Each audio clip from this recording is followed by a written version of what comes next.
Hello बच्चों, कैसे हैं आप बच्चे। आज हम चैप्टर नंबर 2 करने वाले हैं, पॉलिनोमियल्स, एनसीईआरटी बुक का। बच्चे, मैं ये वीडियो इंट्रोडक्शन के रूप में बनाऊंगा और जो बाकी नेक्स्ट पार्ट आएंगे उस वीडियो में हम क्वेश्चन आंसर करेंगे।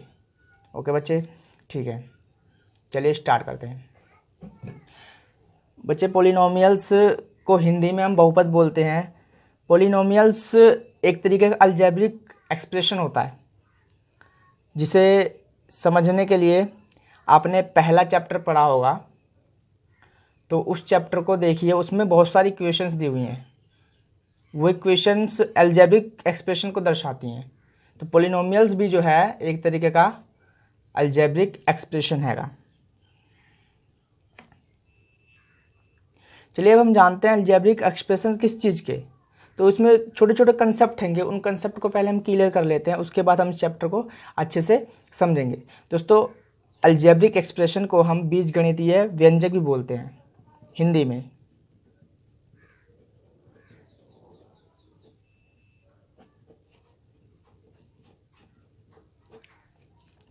बच्चे, आइए जानते हैं। पॉलिनोमियल्स में हमें 3 चीज़ें देखने को मिलेंगी। पहला कांस्टेंट, जिसे बोलते हैं हम अचर। दूसरा है वेरिएबल, जो चर कहलाता है। और तीसरा है कोफिशिएंट ऑफ वेरिएबल, इसको बोलते हैं हम गुणांक। कोफिशिएंट मतलब होता है गुणांक, वेरिएबल का गुणांक क्या है। बच्चे, मैं आपके सामने एक पॉलिनोमियल लिखता हूँ और इसमें फिर मैं आपको समझाता हूँ कि कांस्टेंट कौन सा है, वेरिएबल कौन सा है और कोफिशिएंट ऑफ वेरिएबल कौन सा है। बच्चे, मैंने एक पॉलिनोमियल लिखा है 2x² प्लस का 4x और माइनस का 4। बच्चे, इसमें समझिए कि कांस्टेंट कौन सा है और वेरिएबल क्या है इसमें और कोफिशिएंट क्या है। तो बच्चे, मैं पहले बता दूं आपको वेरिएबल। वेरिएबल बच्चे वो वैल्यू होती है जो चेंज होती रहती है। तो हमें यहाँ पर x की वैल्यू पता नहीं है, x की वैल्यू पता नहीं है, तो x की वैल्यू हम कुछ भी रख सकते हैं या कुछ भी हो सकती है, 1 2 3 4। तो ये चेंज होती रहती है। इससे क्या इफेक्ट होगा बच्चे से पॉलिनोमियल की वैल्यू चेंज हो जाएगी। ठीक है, यदि मैं x की वैल्यू को चेंज कर करके रखता हूँ तो इससे पॉलिनोमियल की वैल्यू चेंज हो जाएगी। तो यहाँ पर वेरिएबल क्या हो गया, x, ये वेरिएबल हो गया। यहाँ पर भी x वेरिएबल हो गया। अब बच्चे कांस्टेंट की बारी है। कांस्टेंट बच्चे जिसमें कोई वेरिएबल नहीं होता, जो एक फिक्स वैल्यू होती है, ये बच्चे हमारा है कांस्टेंट।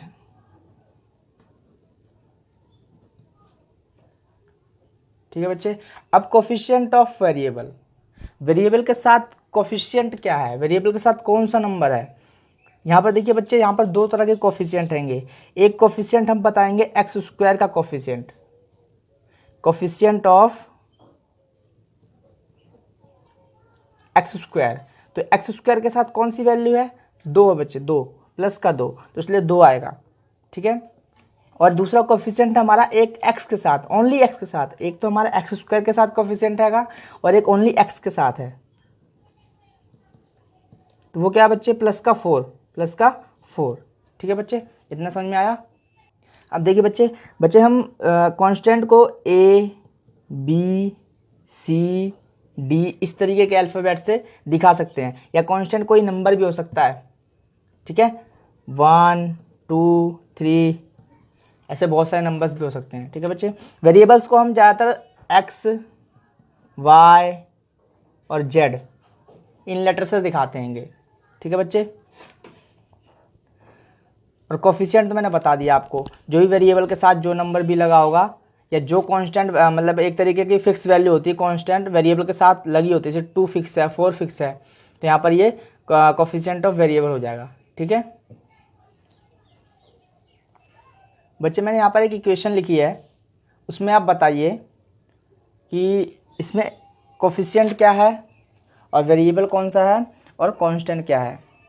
बच्चे, यहाँ पर मैंने आपको बताया था कि कांस्टेंट को हम A B C D इन सब से दर्शाते हैं। ठीक है, और वेरिएबल को हम x y z इससे दर्शाते हैं। और कोफिशिएंट को अब मैंने बताया कि जो वेरिएबल के साथ कोई नंबर मल्टीप्लाई में होता है वो कोफिशिएंट होता है। ठीक है, लेकिन यहाँ पर बच्चे मेरे को A B C, यहाँ पर तीनों नंबर ये दिख रहे, तो क्या तीनों के तीनों कांस्टेंट है? नहीं बच्चे, ये तीनों के तीनों कांस्टेंट नहीं है। जिस लेटर के साथ कोई वेरिएबल नहीं है वो कांस्टेंट है बच्चे। वो कांस्टेंट है। जिस लेटर के साथ कोई भी वेरिएबल नहीं है वो कांस्टेंट है, ठीक है। और जिस लेटर के साथ वेरिएबल लगा है वो लेटर कोफिशिएंट है, ठीक है, वो लेटर कोफिशिएंट है। ये वेरिएबल के साथ मल्टीप्लिकेशन में है तो ये भी कोफिशिएंट है, ये वेरिएबल के साथ ये मल्टीप्लिकेशन में है तो ये भी कोफिशिएंट है। फिर से बता दूं बच्चे मैं आपको, वेरिएबल के साथ जो नंबर मल्टीप्लिकेशन में होता है या जो लेटर मल्टीप्लिकेशन में होता है वो वेरिएबल कहलाता है। तो अब बताइए बच्चे कि एक्स स्क्वायर का कोफिशिएंट कितना हो गया, कोफिशिएंट ऑफ एक्स स्क्वायर कितना हो गया ए, और कोफिशिएंट ऑफ एक्स कितना हो गया बी, और कांस्टेंट आपको पता ही है कांस्टेंट कितना हो गया, कांस्टेंट हमारा सी हो गया। और वेरिएबल क्या हो गया बच्चे, वेरिएबल यहाँ पर एक्स स्क्वायर और एक्स, ये दोनों के दोनों वेरिएबल हैं, ठीक है बच्चे। इतना आप लोग समझिए, आगे बढ़ते हैं। बच्चे आपने कोफिशिएंट, वेरिएबल और कांस्टेंट के बारे में पिछली कक्षाओं में भी पढ़ा हुआ है, तो इस पर हम ज़्यादा चर्चा ना करते हुए आगे बढ़ते हैं, हमारा समय खराब ना हो। यदि आपको इसमें कोई दिक्कत हो तो बच्चे आप बुक में से ही पढ़ सकते हैं, ठीक है। नेक्स्ट है हमारा पॉलिनोमियल्स इन वन वेरिएबल। इसका मतलब क्या है कि वो पॉलिनोमियल्स जिसमें ओनली एक वेरिएबल, सिंगल वेरिएबल होता है।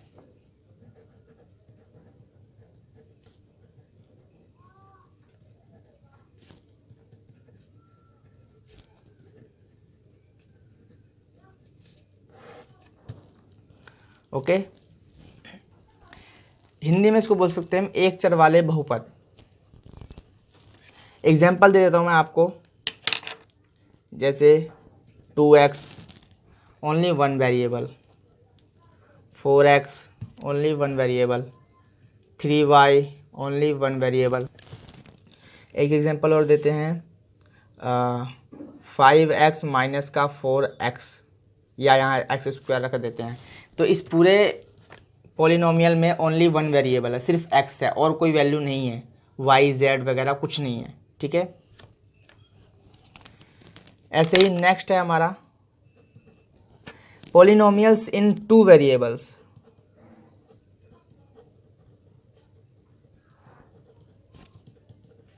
जिसमें दो वेरिएबल्स होते हैं, जैसे एग्जांपल 2x प्लस का 4y, यहाँ पर अलग अलग दो वेरिएबल्स हैं, एक x है और एक y है।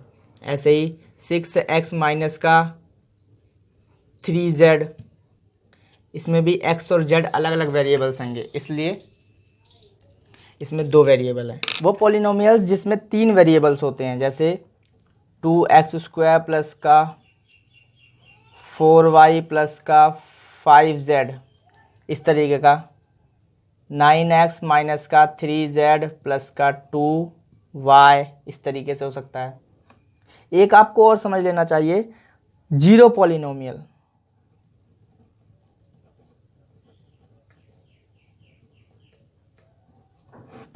जीरो पॉलिनोमियल क्या होता है, जीरो पॉलिनोमियल होता है जीरो, जीरो को हम बोलते हैं जीरो पॉलिनोमियल। ओके, ध्यान रखना इस चीज को। नेक्स्ट देखिए, टर्म्स ऑफ पॉलिनोमियल्स, बहुपद के पद। टर्म्स ऑफ पॉलिनोमियल, हिंदी में बोलते हैं हम इसको बहुपद के पद। बच्चे ये हिंदी मीडियम और इंग्लिश मीडियम दोनों बच्चे इसको समझ सकते हैं, क्योंकि मैंने दोनों तरीके की लैंग्वेजेस में यूज़ की हुई है। आपको कोई दिक्कत नहीं होगी, चाहे हिंदी इंग्लिश मीडियम कोई भी बच्चा पढ़े इसको, आपको कोई दिक्कत होने वाली नहीं है। तो बच्चे देखिए, टर्म्स ऑफ पॉलिनोमियल्स में हम पढ़ेंगे, बहुपद के पद में हम पढ़ेंगे। मैं एक एग्जांपल देता हूँ, जैसे एक्स स्क्वायर प्लस का एक्स प्लस का 1, इसमें कितनी टर्म्स हैं? 1 2 3 टर्म्स है ना, ठीक है। तो जिसमें ओनली वन टर्म होती है उसको बोलते हैं हम मोनोमियल्स।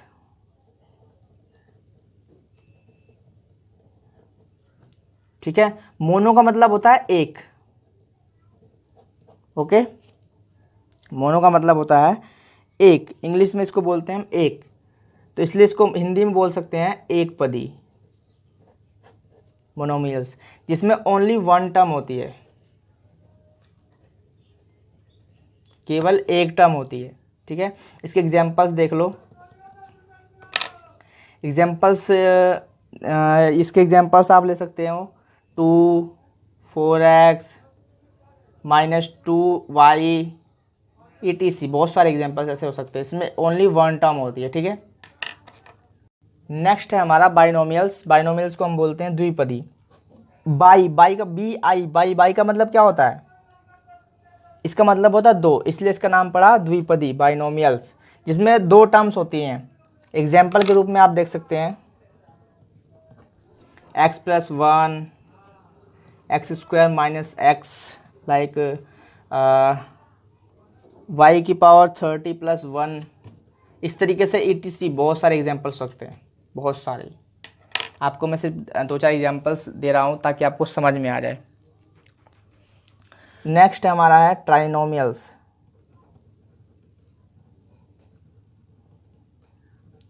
ट्राई का मतलब क्या होता है? 3। इसको बोलते हैं त्रिपदी। ओके, इसके एग्जांपल्स आप देख सकते हो x+x² पाई। ठीक है, ये कांस्टेंट वैल्यू है। पॉलिनोमियल्स में वेरिएबल भी हो सकता है और कांस्टेंट भी हो सकता है, तो पाई यहाँ पर क्या कांस्टेंट है। और एग्जांपल देख लो y⁴ + y + 5, ये आपके हैं ट्राइनोमियल्स। इसमें 3 पद है, 1 2 3। ओके, 1 2 3 3 टर्म्स हैंगी दोनों में। नेक्स्ट देखिए, नेक्स्ट हमें पढ़ना है, ये आपको क्लियर समझ में आ रहा है या नहीं आ रहा है? यदि इनमें आपको कोई भी डाउट हो तो कमेंट सेक्शन में मुझसे कमेंट करके पूछ सकते हो। देखिए, अब हम पढ़ने वाले हैं डिग्री ऑफ पॉलिनोमियल्स। डिग्री का मतलब क्या होता है? घात। ठीक है, डिग्री को हम इस तरीके से बता सकते हैं कि मैक्सिमम पावर ऑफ वेरिएबल। जो पॉलिनोमियल में वेरिएबल की मैक्सिमम पावर होगी वो हमारी डिग्री कहलाएगी। जैसे मैंने 2 एग्जांपल लिखे हैं, इन एग्जांपल्स में देखो, यहाँ पर वेरिएबल क्या है? x है। दोनों, यहाँ पर भी x है और यहाँ पर भी x है वेरिएबल। ठीक है, तो यहाँ पर मैक्सिमम पावर क्या आएगी वेरिएबल की? यहाँ पर 3 है, तो डिग्री क्या हो गई? 3 है। ठीक है, ये पॉलिनोमियल इन वन वेरिएबल है, क्योंकि इस पूरे पॉलिनोमियल में x है, ओनली वन वेरिएबल है। ठीक है, और इसमें देखिए ये भी पॉलिनोमियल इन वन वेरिएबल हैगा। ठीक है, क्योंकि पूरे पॉलिनोमियल में ओनली एक वेरिएबल है y और कोई दूसरा वेरिएबल नहीं है। तो यहाँ पर मैक्सिमम पावर क्या हो गई वेरिएबल की? 6। तो यहाँ पर डिग्री भी क्या हो जाएगी? 6। ध्यान रखना आप लोग। नेक्स्ट देखिए, नेक्स्ट हम बताएंगे आपको लीनियर पॉलिनोमियल।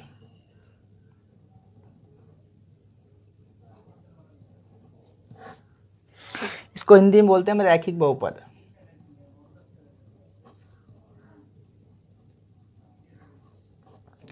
रैखिक बहुपद, पहले मैं एक एग्जांपल दे देता हूँ आपको 1-2, उसके बाद फिर मैं बताता हूँ कि क्या होते हैं। जैसे एक एग्जांपल ले लो 2x - 1 और एक एग्जांपल ले लो 2 - u। ओके, और एक एग्जांपल ले लो √2y + 1। इन तीनों एग्जांपल्स में देखिए जो डिग्री क्या है, इसमें डिग्री क्या है? डिग्री देखने के हम क्या देखते हैं कि मैक्सिमम पावर ऑफ वेरिएबल। तो यहाँ पर वेरिएबल के मैक्सिमम पावर कितनी है? 1 है। यहाँ पर भी 1 है और यहाँ पर भी 1 है। ओके, तो यहाँ पर मैक्सिमम पावर कितनी है कि वेरिएबल की? 1 है। तो हमारी डिग्री कितनी हो गई? 1। तो जिस पॉलिनोमियल की डिग्री 1 होती है उस पॉलिनोमियल को बोलते हैं हम लीनियर पॉलिनोमियल। ठीक है, ओनली 1 डिग्री, केवल 1 डिग्री होती है। ठीक है, नेक्स्ट है हमारा क्वाड्रेटिक पॉलिनोमियल, द्विघात बहुपद, हिंदी में इसका नाम है। तो इसके कुछ एग्जांपल्स देख लेते हैं, उसके बाद फिर हम समझते हैं ये क्या होते हैं। 2x² + 5 5x² - 6 3y² + 2/5y। ठीक है, तो यहाँ पर द्विघात का मतलब क्या? जिसकी डिग्री 2 हो। ठीक है, तो यहाँ पर पॉलिनोमियल्स की डिग्री पहले हम पहचानेंगे। डिग्री पहचानने के लिए हम क्या करेंगे? पहले वेरिएबल्स की हाईएस्ट पावर देखेंगे। ठीक है, मैक्सिमम पावर क्या होगी। तो यहाँ पर वेरिएबल की मैक्सिमम पावर क्या है? 2। यहाँ पर 2, यहाँ पर भी 2। ठीक है, जिस पॉलिनोमियल की डिग्री 2 होती है उससे हम बोलते हैं द्विघात बहुपद, मतलब क्वाड्रेटिक पॉलिनोमियल। ऐसे पॉलिनोमियल्स को क्या बोलते हैं हम? Quadratic polynomials. बच्चे फिर से सुन लो, जिस बहुपद की घात 2 होती है, मतलब जिस पॉलिनोमियल की डिग्री 2 होती है, उस पॉलिनोमियल को हम बोलते हैं क्वाड्रेटिक पॉलिनोमियल्स। और मैंने आपको डिग्री निकालना बता दिया है। डिग्री निकालने के लिए हम पॉलिनोमियल्स में जो वेरिएबल हैं उसकी मैक्सिमम पावर को देखते हैं। मैक्सिमम पावर क्या है उसकी, उस हिसाब से हम उसकी डिग्री बताते हैं। ठीक है, ओके, आगे बढ़ते हैं। आगे है हमारा क्यूबिक पॉलिनोमियल।